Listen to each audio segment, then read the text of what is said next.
오늘은 그 6기의 시 의초처 견우성을 보겠습니다. 지난번인가 언제 그 반학의 시를 읽었잖아요. 반학의 시를 읽었으면 6기의 시를 읽어주는 게 일종의 세트 플레이입니다. 같이 가야 되기 때문에 6기의 시를 골랐습니다.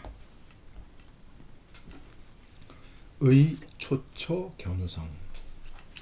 소서 청한휘 찬찬 광천보라.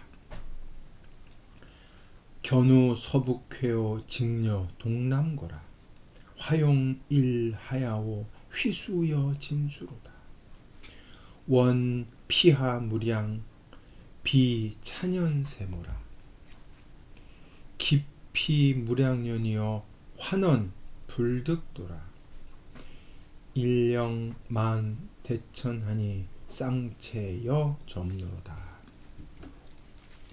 이 초초 견우성이라고 했죠. 그러니까 의라고 그랬죠. 의.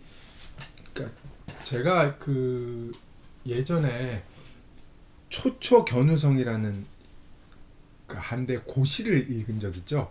그 고시를 의했다. 보통 이제 의고시라고 보통 얘기하지 않습니까? 제가 오늘 이 시를 굳이 선택한 이유도 그 선생님들께 그 의고시라는 게 도대체 뭔지 의고체, 의고투, 뭐 의고시 이렇게 얘기를 하는데 의고시라는 게 도대체 뭔가를 한번 모델로 보여드리기 위해서 이 시를 갖고 왔습니다. 시 자체도 초초 견우성이라고 하는 한시를 본따서 쓰다 이랬죠. 의자를 보통 이제 의자 한문에 착 뜻이 많고 이 뭐라 그럴까 해석하기 참 까다로운 글자인데 여기서는 초초 견우성을 본따서 초초 견우성이란 시를 모델로 삼아서 그것을 흉내내서 뭐 이런 뜻으로 볼 수가 있겠습니다. 그러니까 초초 견우성이라는 시를 알면 이 시를 읽기가 훨씬 편하겠죠.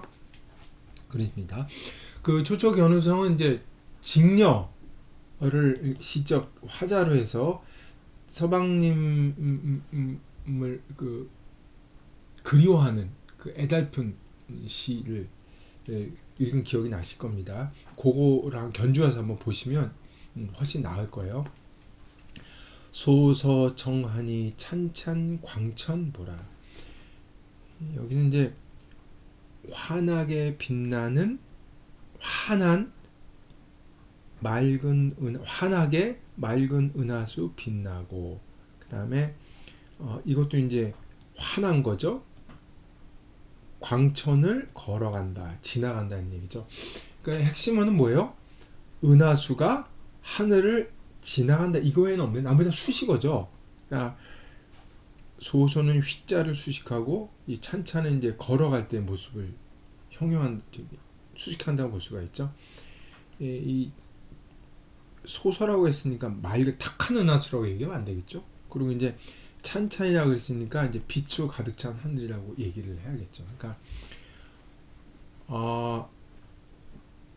의미대로 해석을 하자면 맑은 은하수가 밝게 빛나며 빛으로 가득한 하늘을 뭐 환하게 지나간다. 뭐 그렇게 봐도 되고. 이 소소하고 찬찬이 같은 뜻이긴 하지만 빛나기 때문에 또렷한 모습으로 지나간다고 봐도 무방을 하고 어쨌든 일구에서 가장 중요한 게 빛의 이미지가 강합니다. 견우 서북회 직녀 동남고. 견우는 서북 쪽으로 돌아가고 직녀는 동남 쪽에서 돌아본다. 우리 이제 동서인 줄 알았더니 서북하고 동남하고 대각선 지점으로 딱 해서 더 거리감을 더 느끼게 해놨죠. 화용일하야 휘수여 진소라. 꽃 같은 모습 어찌 그리도 아름다운가. 이건 이제 야자는 대장장인데 야금한다 그럴 때 빚어놓고 다듬고 아름다운 모습이죠. 꽃 같은 모습이 어쩌면 그리도 아름다운가. 흔드는 손이 진소, 바람에 나부끼는 흰 비단 같구나. 아우, 비유가 참, 그쵸? 멀리 떨어져 있을 텐데, 이 흔드는 손이 이렇게 비단처럼 보인다는 거 참 하얀 손이. 저 은하수, 이게 하는 은하수죠. 은하수에 다리가 없는 것이 원망스럽고 이 해가 세모인 것을 저무는 것이 슬프구나. 이렇게 되는 거죠.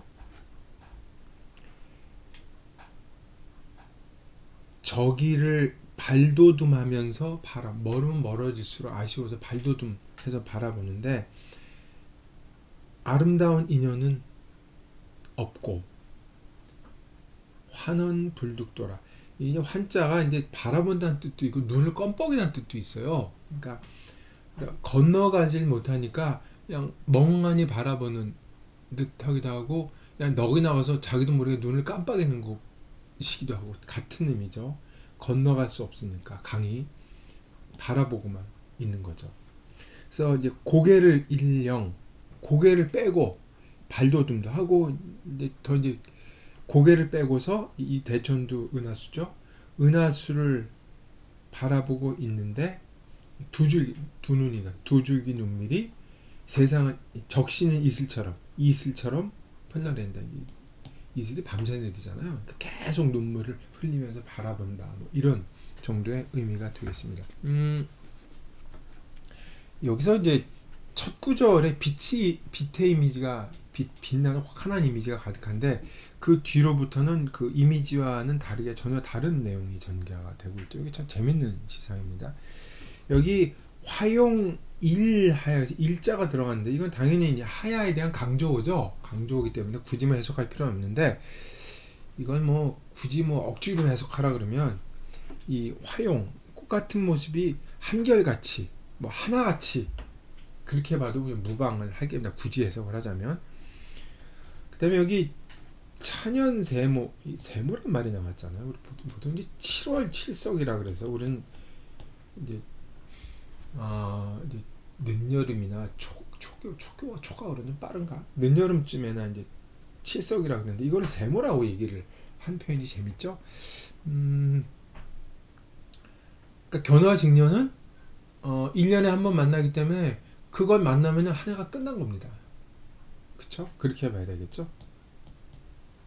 안타까운 얘기를 하고 있는 거죠. 양연이라고 했는데 사랑하는 사람은 같이 만나서 인연을 맺고 사랑을 맺어야 되는데 그렇게 할 수가 없으니까 양연이 없다 그러는 거죠. 사랑하는데 왜 만나지 못할까? 1년마다 한 번밖에 못 만날까? 그래서 이제 양연이 없다고 얘기를 한 거죠. 만나긴 만났는데 잠시 만나면 헤어져서 제대로 살질 못하니까 하는 얘기입니다. 이 육기가 이제 지었다고 제가 여기 육기시라고 말씀을 드리면서 반고를 얘기할 땐 육기를 꼭 반악을 얘기할 땐 육기를 언급해야 된다고 얘기를 하는데 서진 시대의 가장 유명한 시인을 꼽으라면 육기를 아마 꼽아야 될 것 같아요. 물론 이제 서진 다음에 동진 시기에 가면 중국 사상 가장 위대한 시인 중에 한 명 꼽힌 도연명이라고 하는 어마어마한 사람이 나오기 때문에 약간 비교한 빛이 가르지만 어쨌든 육기란 사람은 서진 시대에 걸출한 시인이었다. 근데 이 사람은 의고시의 장기를 갖고 특히 악부시가 대표적으로 많이 남아있죠. 장편 의고시와 악부시가 대표적인 시인이에요. 근데 그 육기의 대표작을 들어라 그러면 또 전혀 다르게 문부라고 하는 부가 나오죠.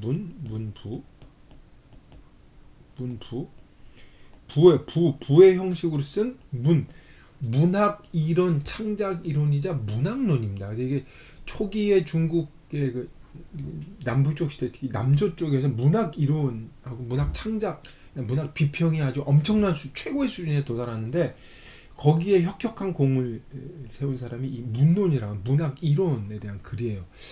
참 아이러니죠. 시인인데 문론으로 유명하다는 게. 여하튼 그게 이제 유명해서 문학 이론의 성구라는 걸 이 사람에게 기억할 필요가 있죠. 그래서 중국 문학 이론이나 문학 창작이나 문학 비평을 공부하려면 문론은 반드시 읽어야 될 굉장히 중요한 책입니다.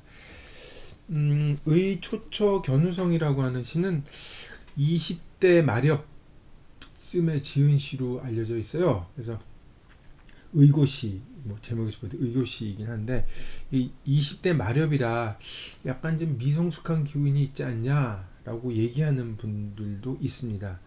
왜 그러냐면 여기만 원 피하 무량을 피하 그랬고 찬연이라고 이제 운을 대꾸 이렇게 맞췄는데, 그 다음 구절 가면 원 피 무량이에요. 피자를 또 한 번 쓰고 있단 말이에요. 이런 것들이 조금 이제 트집을 굳이 잡자면 이제 굳이 트집을 잡는 것이죠. 여기도 뭐 말씀드렸다시피 한문에서 보이는 그냥 상투적이라 그래야 될까? 일반적으로 보이는 어구들이 몇 개 있어요. 예를 들면 은하수는 이제 청한, 그리고 하늘을 광천이라고 그랬는데, 광인이 청인이 한 건 사실 뭐 목숨 걸고 해석해야 될 수식어는 절대 아닙니다. 그리고 뭐 견우, 서북회, 동남거라 그러는데 그 다섯 자를 맞추기 위해 서북과 동남거는 이제 짝을 지은 것이기도 하죠. 그리고 휘수여 진소라 그랬는데 이것도 비유가 참신하긴 하지만 그렇게 경구 놀랄만한 그런 거로 보면 좀 힘들고, 그리고 여기 이제 그 첨로 대천이라는 말도 썼는데 이것도 이제 은하수를 표현한 말이지만, 그 초초 견우성 할 때는 그 얕고 좁은 내라고 해서 거기를 못 지나서 만나는 안타까움이 자아나는데, 여기도 대천이라 그래서 이게 조금 그거랑 시상이 약간 다르죠. 그리고 점노라고 할 때도 제가 이거 세상을 접시는 뭐 이렇게 이슬이라고 그랬지만, 이 점자 같은 경우는 노자의 그 노자만 있어도 점자 사실 필요가 없는 그런 거죠. 사실 쌍자도 따지고 오면 크게 필요 없는 거, 눈물만 한쪽만 흘리는 없잖아요. 근데 이제 저처럼 해석을 하면은 이제 아주 못된 해석이니까 이런 건 안 됩니다. 제가 이제 굳이 해주고 봤다는 얘기죠. 이 시는 견우와 직녀가 만나고 나서 헤어지는 장면으로도 볼 수가 있죠. 뭐 서북회 동남고라고 했으니까. 근데 만나지 못하고 바라만 보다가 헤어지는 거로 볼 수도 있어요. 여기 지금 오작교가 등장을 안 했단 말이에요. 요게 조금 시를 볼 때 애매한 부분이 있죠. 이 나쁜 뜻이 아니라 시적 애매성이 굉장히 중요하기 때문에 드리는 말씀입니다. 또 하나는 시적 애매성이 화자가 명료하지 않아요. 초초 견우성에서 화자는 직녀인 게 틀림이 없는데 여기서는 견우일까 직녀일까 애매합니다. 또 하나는 그게 아닌 제3자, 이 견우와 직녀에게 밀착한 작가일까라고도 볼 수 있어요. 애매합니다. 고 이론 시적 애매함이 이 시를 이해하는 관건인데, 뒤집어 보면 이게 비판의 소지가 될 수도 있습니다. 왜 그러냐면 시적 애매함이 다 좋은 건 또 아니라서 그 애매함에 올라타서 시를 아주 흐리멍텅하게 쓰는 경우가 있을 수도 있어요. 그래서 그걸 잘 구별하는 게 중요한데, 의미를 풍부하게 하는 시적 애매모호함이냐, 아니면 애매모호함에 올라타서 그냥 구렁이 담 넘어가 하는 것이냐를 좀 평가를 해야 될 것 같은데, 이거를 만약에 비판의 소지로 읽는다면 감정, 견우와 직녀에 대한 그 안타까운 감정의 공감, 아니면 그걸 드러내는 수식이나 시의 깊이, 그래서 약간 미진하다는 생각이 지금 있습니다. 그 미진한 느낌이 생긴다고 해석할 여지가 좀 있는 것 같아요. 요것이 이제 의고시가 갖는 어떻게 보면 단점, 그러니까 뭐랄까 타성이란 말은 그렇지만 의고시가 갖고 있는 어떤 약간의 그 문제가 될 수 있는데, 일종의 덜 날카로운 시의식이라고 할까요? 그래서 이제 이 6기의 시 같은 경우 사람들이 흔히 얘기하는 것들 중 하나가 이제 창작 그 오리지널리티가 좀 떨어지는 게 아니냐. 그래서 악부시라고 하는 그 전해 내려오는 그 거기에 이제 약간 기대는 경향이라든지 의고시를 써서 자기의 시상을 가탁하기보다는 의고시가 갖고 있는 정서에 기대하는 게 아니냐라는 비판이 있는 것이기도 하고 20대의 습작 수준이니까 그런 게 아니냐라는 사람들의 설이 있는 것도 아마 그런 것에서 유래하는 게 아닌가 이렇게 추측을 해볼 수가 있겠습니다. 뭐 그렇다고 하더라도 이 시는 그 의고시가 어떤 것인지, 의고시가 어떻게 창작됐는지, 또 하나는 의고시라는 게 그 후대에도 계속 쓰이게 된 어떤 그 연속선상에 있다는 측면에서 보면 충분히 감상의 여지가 있다고 생각을 해서 오늘 시를 골라봤습니다. 이상입니다. 네, 그럼 시를 읽고 정리를 하겠습니다. 의, 초초, 견우성.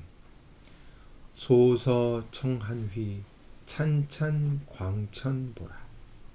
견우 서북회하고 직녀 동남고라.